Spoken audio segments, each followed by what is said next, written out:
స్వాతంత్ర్యం వచ్చి 78 సంవత్సరాలు నిండిన సందర్భంగా యావత్ భారతీయులు ఎంతో సంతోషంతో, ఎంతో ఉత్సాహంగా కేరింతలతో జరుపుకున్నటువంటి సందర్భంలో ఆగస్టు 15 రోజున ఒక భారతీయులందరినీ దిగ్భ్రాంతికి గురి చేసేటువంటి వార్తగా వచ్చినటువంటి ఈ యొక్క వార్త ఏమిటి అనేటువంటిది ఒకసారి పరిశీలించినట్లయితే, నిర్భయ వన్ ఘటన మరొక ముందే మరో నిర్భయ ఘటనగా చిత్రీకరిస్తున్నటువంటి ఈ ఘటన ఎలా జరిగింది, దీనికి సంబంధించినటువంటి వ్యక్తులు ఎవరు,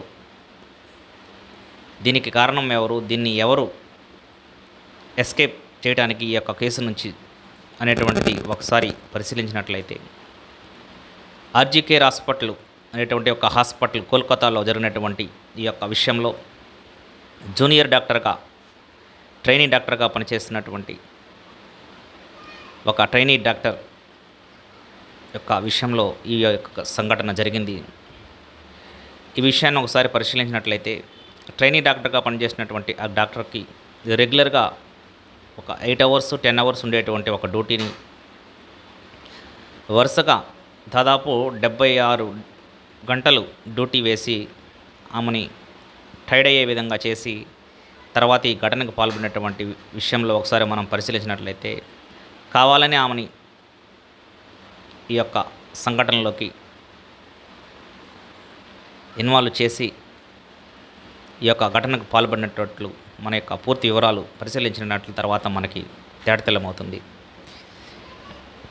యాజ్ యూజువల్గా ఆమె రెగ్యులర్గా 8 అవర్స్ లేకపోతే 12 అవర్స్ డ్యూటీ చేసేటువంటి ఆ మహిళకు మొదటగా ఒక 24 అవర్స్, తర్వాత 48 అవర్స్, దాని తర్వాత ఇంకొక రోజు పెంచి 76 గంటల డ్యూటీ చేసి తప్పనిసరిగా చేయాలి అనేటువంటి ఒక ఆర్డర్ పాస్ చేసి ఆమెను చిత్రహింసకు గురి చేసినటువంటి ఒక సంఘటన మనం పరిశీలించినట్లయితే, అసలుకి ఆ రోజు ఏం జరిగింది రెగ్యులర్గా అనేటువంటిది ఒకసారి చూసినట్లయితే, అంతకుముందు ఈ యొక్క సంఘటనకు మెయిన్ ముద్దాయిగా పరిగణిస్తున్నటువంటి సంజయ్ రాయ్ అనేటువంటి వ్యక్తి అక్కడ కోల్కతాలో ఉన్నటువంటి పోలీసులకి వాలంటరీ పోలీసుగా, అంటే పోలీసులకి హెల్పర్గా అతను అక్కడ చలామణి అవుతుంటాడు. ఆ యొక్క వ్యవస్థని ఇతను అడ్డుపెట్టుకొని అతని యొక్క అరాచకాలకు కానీ ఆగడాలకు కానీ అంతు లేకుండా పోయినటువంటి ఘటనలు ఎన్నో ఉన్నాయి అక్కడ. కానీ అవి వెలుగులోకి రాకుండానే వారి యొక్క పలుకుబడిని ఉపయోగించుకుంటూ అక్కడే కవర్ చేస్తున్నారు.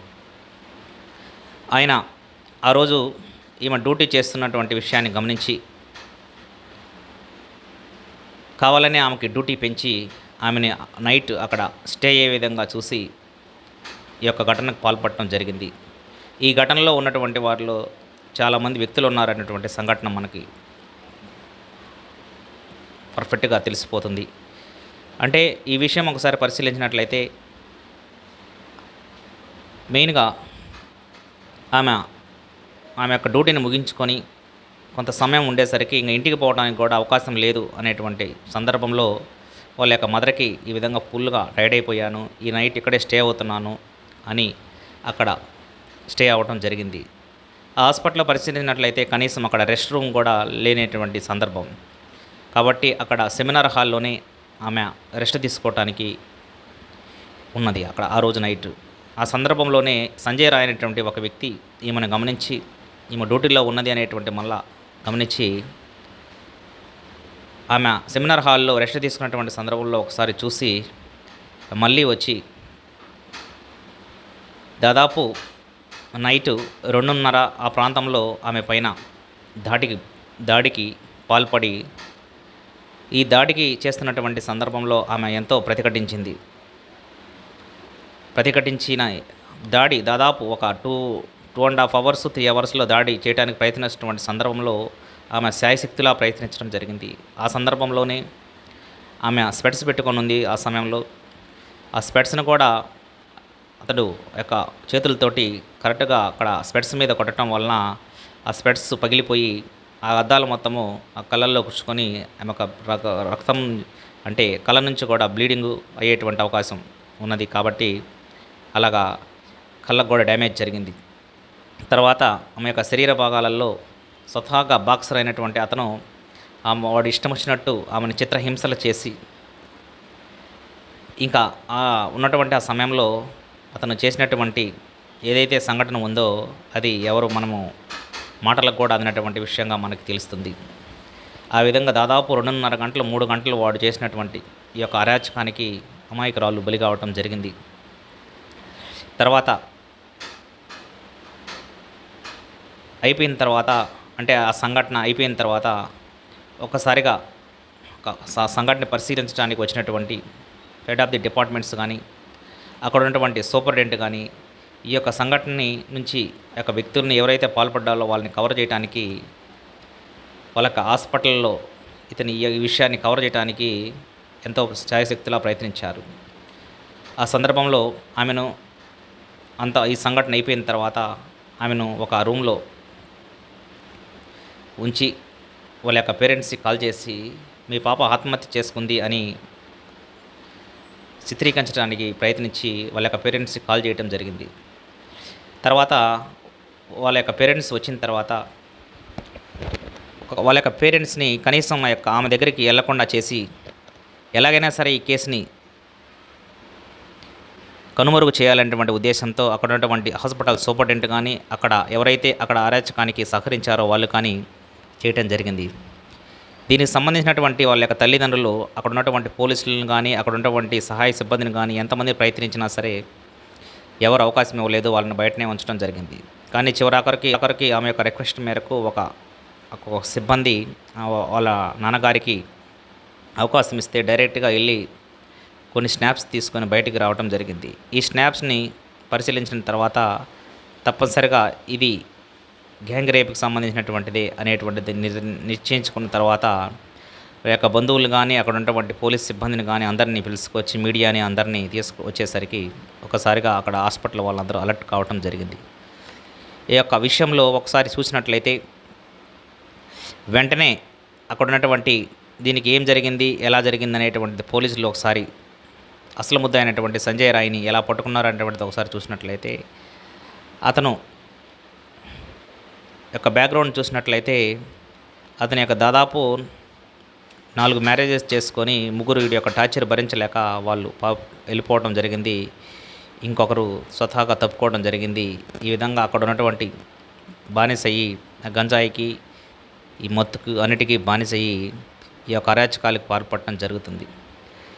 ఇతనికి ఈ యొక్క బ్యాక్గ్రౌండ్ విషయంలో వీడికి వాళ్ళ యొక్క కొంతమంది పెద్దలు ఉండటం వల్ల ఇన్ని అరాచకాలు చేస్తున్నా సరే చెల్లుబాటు అవుతుందనేటువంటి ధోరణిలో ఉండటం జరిగింది. ఈ విషయంలో అసలు ముద్దాయిగా చేరినటువంటి ఈ యొక్క సంజయ్ రాయ్ని మరియు తర్వాత ఈ సంఘటన వెలుగులోకి వచ్చిన తర్వాత మమతా బెనర్జీ ఒకసారిగా దీన్ని సిబిఐకి అప్పగిస్తాము, తప్పనిసరిగా త్వరగతికంగా మాకు దీని యొక్క రిపోర్ట్ కావాలి అనేటువంటి ఆదేశాలు జారీ చేయడంతో హాస్పిటల్ సిబ్బంది మరొకసారి అలర్ట్ అయ్యి ఈ కేసుని మాయం చేయడానికి ట్రై చేశారు.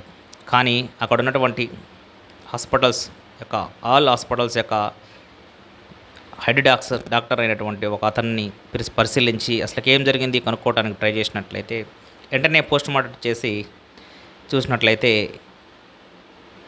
ఇది ఒకరు చేయటం వల్ల జరిగినటువంటిది కాదు, కొంతమంది వ్యక్తులు ఉన్నారు అని తేల్చి చెప్పారు. ఈ విషయంలో ఆ పరిశీలించినటువంటి స్పెర్మ్స్ యొక్క కౌంట్ని చూసినట్లయితే యాజ్ యూజువల్గా అయితే 1.5 ml ఉండేటువంటిది 150 mlగా స్పెర్మ్స్ ఉన్నాయి. ఈ యొక్క సంఘటనను బట్టి తప్పనిసరిగా గ్యాంగ్ రేపుకి గురైంది ఆమె అని వాళ్ళ యొక్క నిర్ధారణకు వచ్చారు. దీని నుంచి బయటపడటానికి వాడు ఎవరైతే ఈ యొక్క ఘటనకు పాల్గొన్నాడో నేనొక్కనే చేశాను, ఎవరితో సంబంధం లేదు అనేటువంటి ధోరణిలో నేను లొంగిపోతాను, ఏమైనా చేసుకుంటే నన్నే చేసుకోండి అని వాడు స్వతహాగా లొంగిపోవడం జరిగింది. ఇది కావాలని హాస్పిటల్ సూపరింటెండెంట్ తర్వాత అక్కడ ఉన్నటువంటి కొంతమంది సిబ్బంది అక్కడ కూడా దాదాపు 6-7 మంది ఈ యొక్క మహిళా డాక్టర్లకి ఒక 7 మంది పురుషులు కూడా సిబ్బంది అక్కడ ఉండటం జరిగింది. ఆ రోజు జరిగినటువంటి విషయంలో ఫస్ట్ ఫ్లోర్కి ఆమెను మాత్రమే ఉండేటట్టుగా చేసి ఎక్కువ డ్యూటీస్ చేసి సెకండ్ ఫ్లోర్ నుంచి ఫస్ట్ ఫ్లోర్కి ఎవరిని రానియకుండా చేసి వాళ్ళ ఫ్రెండ్ని రానియకుండా చేసి దీని ఒక పకడ్బందీగా చేయటం జరిగింది. ఈ విషయాన్ని వెలుగులోకి రానియకుండా ఒకరి మీదనే నింద వేసి తప్పించుకోవాలని వాళ్ళంతా ట్రై చేస్తున్నటువంటి మాట మనకి పర్ఫెక్ట్గా తెలుస్తుంది. ఇంకా మనం పరిశీలించినట్లయితే ఆ అమ్మాయి ఎవరైతే వాళ్ళ ఫ్రెండ్ ఉందో వాళ్ళ ఫ్రెండు యొక్క వాట్సప్ యొక్క నెంబర్స్ కానీ గ్రూపుల్లో ఉన్నటువంటి వాటిని మిగతా స్టాఫ్ మొత్తం యొక్క వాట్సాప్ గ్రూపుల్లో ఉంటే వాళ్ళ ఫ్రెండ్ని యొక్క వాట్సాప్ నెంబర్ అక్కడ లేకుండా చేయటం జరిగింది. ఎందుకంటే ఆమెకి ఈ విషయం మొత్తం తెలుసు, ఏం జరిగింది అటువంటి తెలుస్తుంది కాబట్టి ఆమెని అవాయిడ్ చేయటం జరిగింది. తర్వాత వచ్చేసి ఇంకా ఈ విధంగా చేసిన తర్వాత సిబిఐకి అప్పచెప్తాము అనేటువంటి ఒక గవర్నమెంట్ నుంచి రావడంతో అందరూ ఇంకా అలర్ట్ అయ్యి అప్పటికప్పుడు అక్కడ ఉన్నటువంటి ఏ అయితే ఆధారాలు ఉన్నాయో వాటి మొత్తాన్ని మాయం చేసి అప్పటికప్పుడు కొంత ఉన్నటువంటి మొత్తం యొక్క ఆధారాలను మొత్తాన్ని మాయం చేయడానికి అంటే క్లియర్ చేయడానికి వాళ్ళు అప్పటికప్పుడు చేయడం జరిగింది. ఈ విధంగా ఈ ఘటన జరిగిన తర్వాత మళ్ళా మీడియా మొత్తము ఎంతో అందరూ ధర్నాలు కానీ రాస్తారోకలు కానీ చేయటం మొదలుపెట్టిన తర్వాత ఒకరే కాదు, సంజయ్ రాయ్ అనేటువంటి ఒకటే కాదు, వారి యొక్క గ్యాంగ్ ఉంది, గ్యాంగ్ రేపుకి గురైంది అనేటువంటి వార్త వెలుగులోకి రావడం జరిగింది. ఇంకా ముందుకెళ్ళినట్లయితే ఎవరు ఉన్నారు దీనికి, అక్కడ హాస్పిటల్ సూపరింటెండెంట్ని వెంటనే మళ్ళా ట్రాన్స్ఫర్ చేయటము, వేరే హాస్పిటల్కి వెళ్ళిపోవటము, ఇవన్నీ పరిశీలించినట్లయితే దీని వెనుకాల ఎంతోమంది ఉన్నారు, ఇక గ్యాంగ్ ఉంది అని మనకి పూర్తిగా తెలుస్తుంది. ఈ యొక్క విషయాలు ముందు ముందు బయటికి రానున్నాయి. ఏదేమైనా సరే ఈ యొక్క మనకు సుశాలమైనటువంటి యొక్క భారతదేశంలో ఈ విధమైనటువంటి ఘటనలు జరుగుతున్నట్లయితే సగటు మహిళ కానీ లేకపోతే చదువుకునేటువంటి పిల్లలు కానీ ఎంతో భయాందోళనకు గురి కావటం తప్పదు. మరి ఈ పరిస్థితులు ఎప్పుడు మారతాయో ఏం సంగతి అనేటువంటిది మనము భవిష్యత్తులో చూడక తప్పదు.